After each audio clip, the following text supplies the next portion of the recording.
Hi అండి, అందరికీ నమస్తే. ఇవాళ మా ఇంట్లో చేప శన కర్రీ ఎలా వండుతున్నానో చూపిస్తున్నానండి. ఇదిగో చేప శన ఎలా ఉంటుంది, దీన్ని వండుకునే విధానం మీకు చూపిస్తున్నాను చూడండి.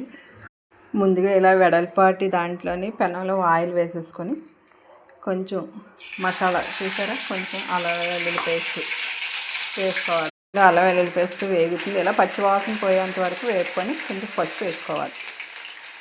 పసుపు వేసుకొని కూడా కొంచెం పసుపు కూడా పచ్చివాసన పోవాలి. అల్లం వెల్లుల్లి పేస్ట్ పచ్చివాసన పోయే వరకు వేపేసుకొని చూసారా ఎలాగా అల్లం వేగేటప్పుడే మంచి స్మెల్ వస్తుంటుంది.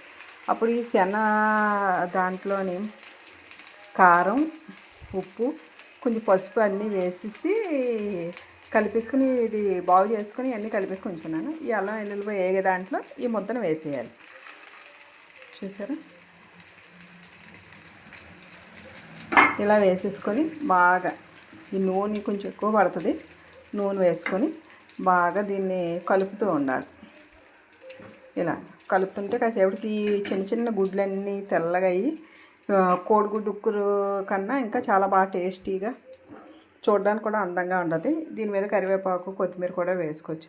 చూడండి, ఇలా ఈ మొత్తం ఈ సన్న అంతా ఈ నూనెలో ఇలా పేర్చుకొని నిమ్మదిగా సిమ్లో పెట్టుకొని ఇలాగ వేపుకుంటూ ఉండాలి. సిమ్లో పెట్టుకొని వేపుకుంటున్నాను. చూసారా గుడ్లు ఎలా కనబడుతున్నాయి, చిన్న చిన్న గుడ్ల కింద. చాలా టేస్ట్గా ఉంటుంది శనగకూర. కొంచెం వేసుకున్నా ఎక్కువ అన్నం కలుస్తుంది, చాలా టేస్ట్గా ఉంటుంది.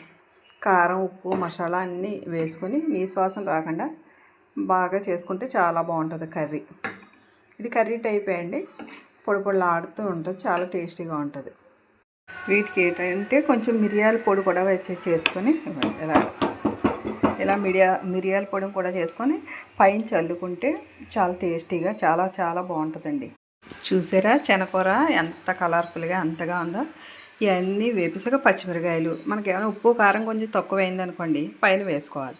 చూసారా మిరియాల పొడి, కొంచెం మిరియాల పొడి కూడా వేసుకుంటే ఈ శన కర్రీకి మంచి టేస్ట్. ఈ మిరియాల పొడి వల్ల ఇంకా టేస్ట్ పెరుగుతుంది. చాలా చాలా టేస్ట్గా ఉంటుంది, చాలా బాగుంటుంది.